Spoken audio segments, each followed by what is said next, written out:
Wherever you go, whatever you do, throw a little at it. Omax, Vest and Briefs. Kerala மாநிலம் அட்டப்பாடி அருகே யானை தாக்கி ஒருவர் பலியான சம்பவத்தை கண்டித்து அப்பகுதி மக்கள் சாலை மறியல் போராட்டத்தில் ஈடுபட்டனர். இது தொடர்பான கூடுதல் தகவல்களை செய்தியாளர் சுரேஷ்குமார் வழங்க கேட்கலாம். சுரேஷ்குமார், இந்த போராட்டம் எத்தனை மணி நேரமாக நீடித்து வருகிறது? அவர்களோடு சம்பந்தப்பட்ட அதிகாரிகள் யாரேனும் பேச்சுவார்த்தை நடத்தினரா? விவரம். வணக்கம் ராகப்பிரியா.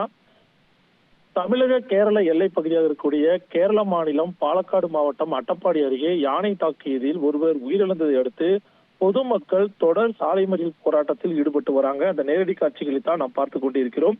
மஞ்சு கண்டு அட்டப்பாடி அருகே வசித்து வந்த சாந்தகுமார் என்ற நபர் இன்று காலை தாவளம் முள்ளி ரோடு வழியாக சென்ற போது திடீரென காட்டு யானை தாக்கியதில் கடுமையாக காயமடைந்து சம்பவ இடத்திலேயே உயிரிழந்தார். இந்த சம்பவம் தொடர்பாக தகவல் அறிந்து வனத்துறை மற்றும் காவல்துறை அதிகாரிகள் சம்பவ இடத்துக்கு விரைந்து சென்று விசாரணையும் நடத்தியிருக்காங்க.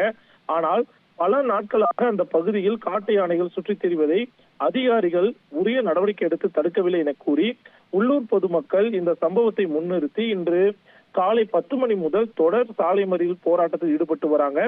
இதையடுத்து தாவளம் பகுதியில் பெருமளவிலான பொதுமக்கள் திரண்டு சாலை மறியலில் ஈடுபட்டதால அந்த பகுதியில வாகன போக்குவரத்து பல மணி நேரமா பாதிக்கப்பட்டிருக்கு. காவல்துறை மற்றும் வனத்துறை அதிகாரிகள் நீண்ட நேரமாக அவரிடம் பேச்சுவார்த்தை நடத்திட்டு வராங்க. ஆனால் தங்கள் கோரிக்கையை உடனடியாக நிறைவேற்றும் வரை தங்களது போராட்டம் கைவிட மாட்டோம் என சொல்லியிருக்காங்க.